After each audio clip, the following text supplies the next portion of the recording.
In the last decade or so, scientists have actually sequenced the genomes of more than 10,000 prehistoric humans. Wow. Yeah, it's an incredible number. It really is, 10,000. Yeah.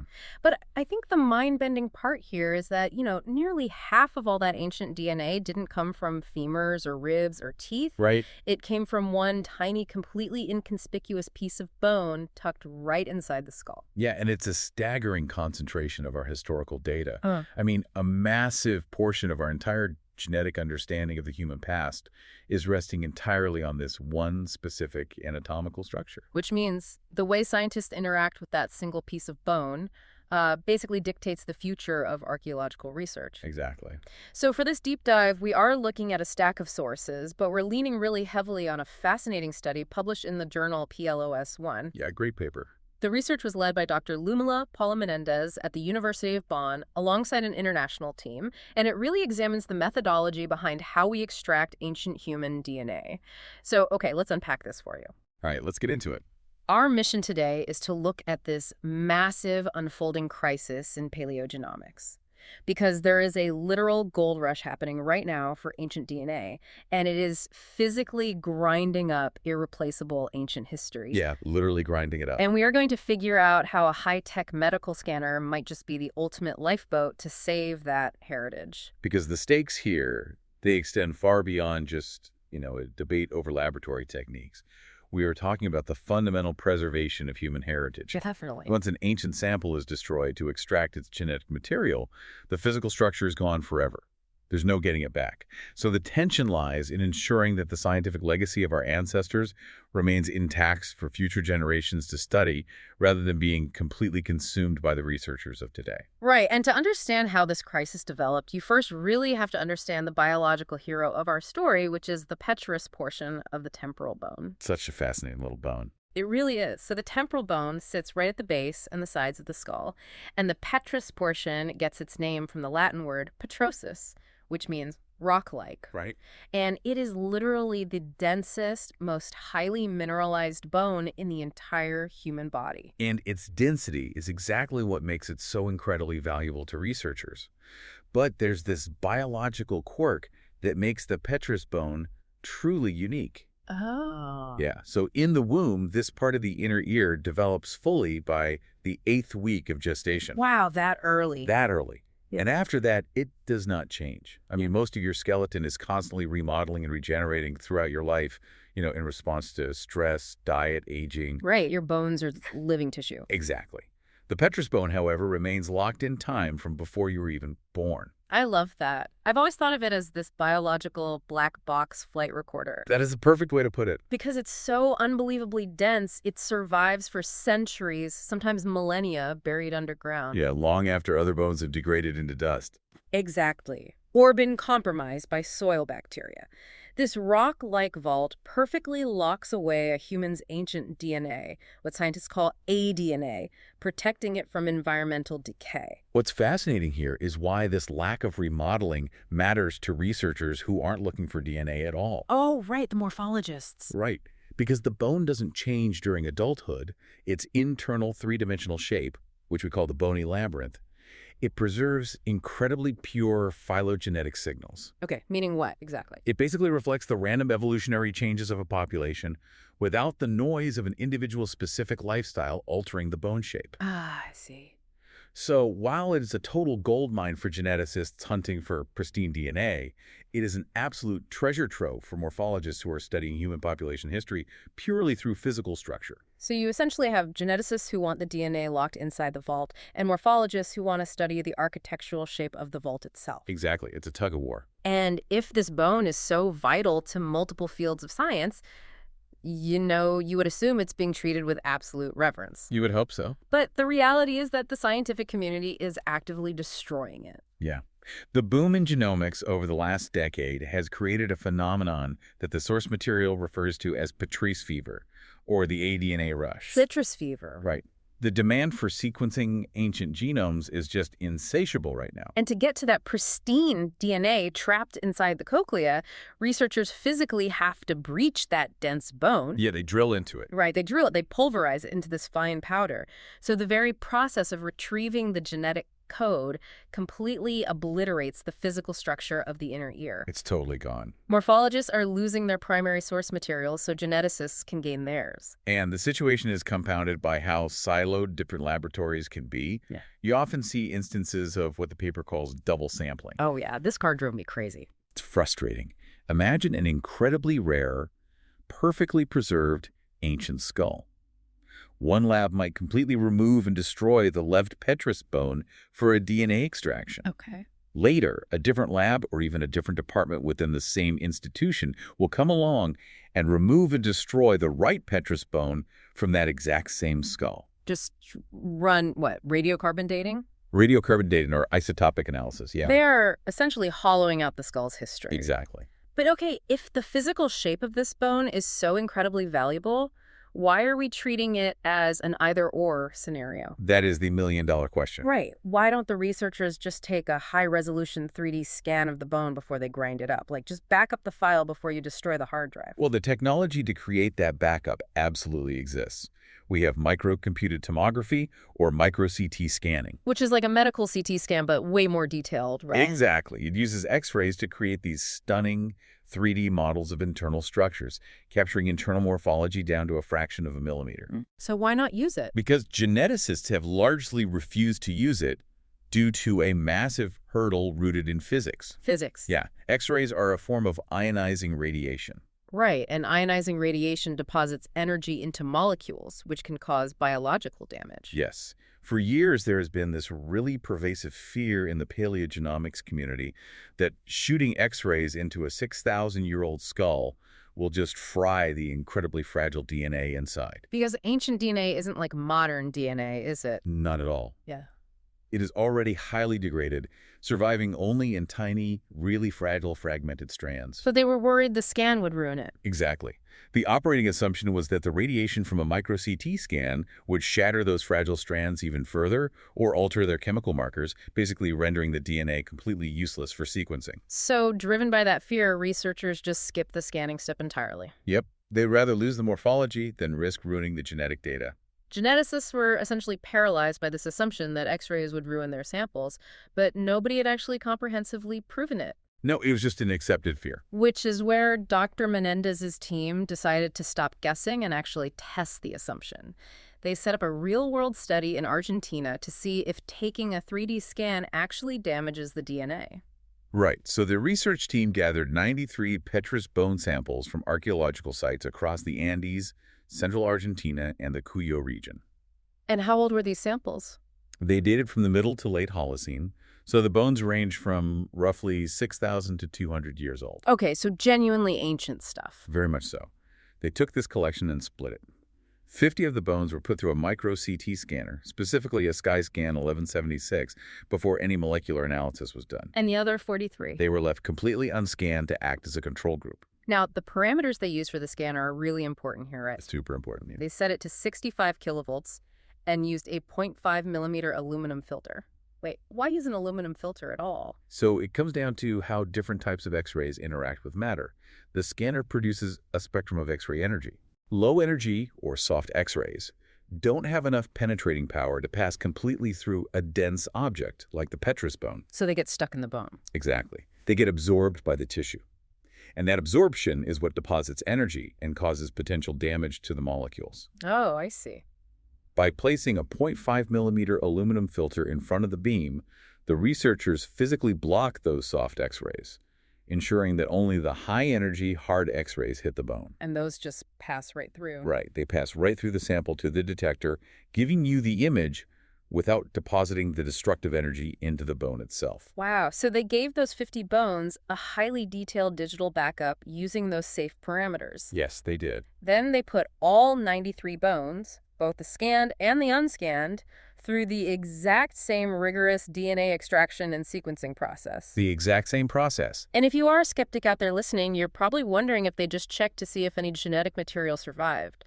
But they didn't just look for mere presence. No, they evaluated the health of the DNA across 6 strict parameters to guarantee quality. What were they looking for? Well, first they evaluated endogenous DNA content, which is the percentage of the DNA in the sample that actually belonged to the ancient human, rather than the environmental microbes and soil bacteria that had colonized the bone over the centuries. Which makes sense. They also measured the length of the DNA fragments, because if the X-rays from the scanner were actually shattering the DNA, you would expect the fragments in the scanned group to be significantly shorter than those in the unscanned group. Right, that's logical.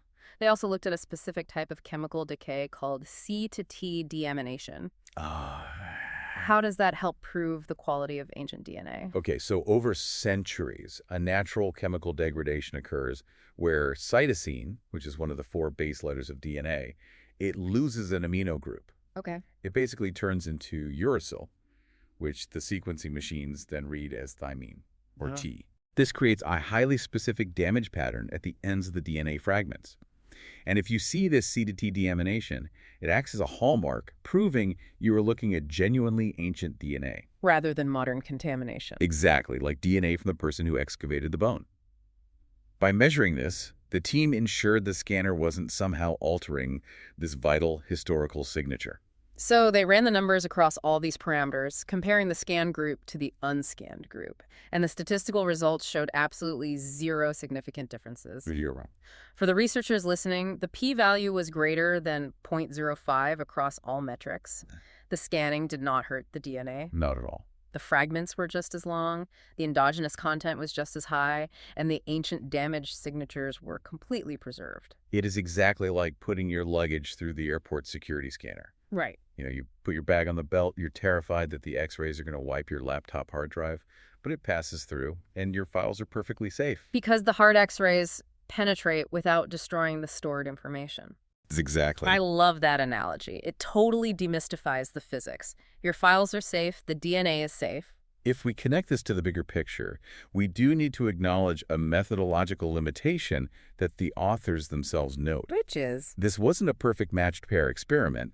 They didn't take the left ear of a single skull, scan it, and then leave the right ear of that exact same skull unscanned. Right. They were comparing a broader population of bones from the same regions and eras. Because they were dealing with real archaeological samples. I mean, you can't just design a laboratory-perfect experiment when your materials are precious, finite human remains that belong to the cultural heritage of Argentina. Exactly. That constraint is inherent to the field.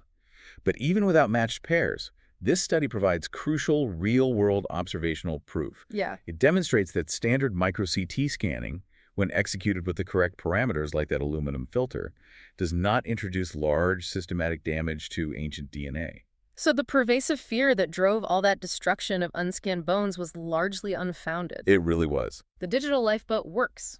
We can scan the bones, save the 3D models to the cloud, and still process the physical bone for its genome.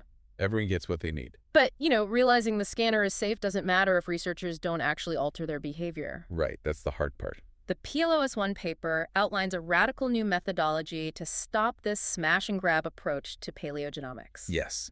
They propose a 5-step sustainable workflow that shifts the paradigm from treating these bones as just raw data resources to treating them more like complex patients. Okay, so what's step 1? It starts before anyone even touches a drill. The first step is macroscopic evaluation, simply looking at the bone to assess its physical preservation. Makes sense. Then, step 2 is a thorough biological profiling, or osteobiography. Before you destroy the structure, what can the physical bone tell us about the individual's sex, age at death, or any signs of disease and trauma? So really getting the human context first. Exactly. Only after understanding that context do you move to step 3, which is digital preservation. Right into the scanner. Put the sample in the micro-CT scanner. Do a 3D surface scan. Save that high-resolution file to the cloud so that a morphologist a century from now can still study the inner ear. Exactly. And then the fourth step introduces a brilliant efficiency, which is pre-screening. Okay, how does that work? Well, a full genomic sequencing destroys the bone and costs thousands of dollars. Instead of gambling on whether DNA is even inside, laboratories can use cheap, non-destructive tests first. Like what kind of tests? For instance, testing the bone's nitrogen content. Bone is heavily composed of collagen, a protein rich in nitrogen. Okay. If a quick chemical test shows high nitrogen levels, collagen is likely preserved, which is a really strong indicator that the DNA is also preserved. Yeah, that's smart. If the test shows the collagen is gone, the DNA is probably gone too, so you don't waste the sample by grinding it up. Measure twice, cut once. It's incredibly pragmatic. Very. And the final step is establishing a single coordinated sampling event. Basically, stop the practice of double sampling. Yes, please. If you have to drill into the Petrous bone, coordinate the DNA lab, the isotope lab, and the radiocarbon dating lab to share that single sample, leaving the rest of the skull intact. It creates a beautifully logical sequence that maximizes the scientific yield while minimizing the destruction of heritage. Okay, but, and I have to play devil's advocate here, if I am a geneticist running a lab, and I am under immense pressure to publish findings quickly, Right. this workflow sounds like a massive logistical and financial hurdle. The paper mentions a micro-CT scan costs around $100 per bone. It does. If I have hundreds of samples, adding 3D scans, osteobiographies, and pre-screening tests slows down my output and drains my budget, why wouldn't I just skip straight to the DNA extraction? That tension points directly to a stark geopolitical reality highlighted in the source material. Really? How so? Well, there is a profound disparity in funding, equipment, and resources between the global north and the global south. Very often, highly equipped, wealthy laboratories in North America or Europe are the ones requesting and extracting these ancient bones from collections in the global south. So a local museum in South America might not even have access to a standard medical CT scanner, let alone a specialized micro-CT scanner to do the digital preservation themselves. Exactly. And this forms the core ethical argument of the researchers. They state that the well-funded laboratories in the global north have a moral obligation to foot the bill. Ah, I see. If a wealthy lab is benefiting from the cultural heritage of the global south, they have a duty to slow down their research output. Right. The current academic model is built on speed, extract, sequence, publish. This workflow demands that labs fund technology transfers, cover the costs of scanning, and ensure these items are digitally preserved before extraction. They can't just swoop in. Exactly. They cannot simply parachute in, harvest the genetic data, and leave the host country with a pile of bone dust and a permanently closed avenue of morphological research. The burden of preservation has to fall on the institutions with the deepest pockets. It has to. It reframes the entire process from simply executing good science to demanding equitable science. The global north shouldn't be gentrifying archaeological data by destroying the physical heritage of the host countries. Because the past is a strictly finite resource. Every time a Petrous bone is ground up without being digitally backed up, we permanently lose a piece of the human story. Yeah. The paper is really calling for an end to the hyper-competitive race for genomes when it comes at the expense of comprehensive, respectful archaeology. So what does this all mean for you listening to this deep dive? It means that the desire to read the biological code of our ancestors doesn't have to literally erase the physical evidence of their existence. Thanks to this rigorous testing out of Argentina, the scientific community has the proof they need to change their methods. We can safely put the hardest bone in the human body through a digital lifeboat. We really can. We can give geneticists the DNA they need to map complex human migrations, while simultaneously providing morphologists the perfect 3D models they need to study our physical evolution. We do not have to choose between keeping the blueprint and preserving the building. This proposed workflow is a vital intervention. It ensures that human remains are treated not just as data points to be consumed, but as a shared legacy that must be stewarded with care. Wonderfully said. Because once an ancient bone is pulverized, no matter what monumental secrets its DNA reveals, the physical object is gone forever. Digital preservation guarantees that the story isn't permanently erased just to read the code. It really makes you reconsider what legacy actually looks like in an increasingly digital age. And I want to leave you with a final thought to mull over today. If we are now perfectly and safely digitizing the intricate inner ears of 6,000-year-old humans before we test their DNA, what does the future of that data look like in 50 or 100 years? Oh, wow. Right. Imagine a time when virtual reality allows a student, a descendant, or a researcher to put on a headset and literally walk through the perfectly reconstructed, towering chambers of an ancient ancestor's inner ear. That would be incredible. Will experiencing their physical anatomy in immersive digital 3D change how we emotionally connect with the dead? Long after that tiny, rock-like bone has been turned to dust in a laboratory, its exact shape could live on forever in the cloud. Nearly half of our prehistoric genome data comes from this one inconspicuous bone, but decades from now, its digital ghost might end up being just as important to humanity as the DNA it once held.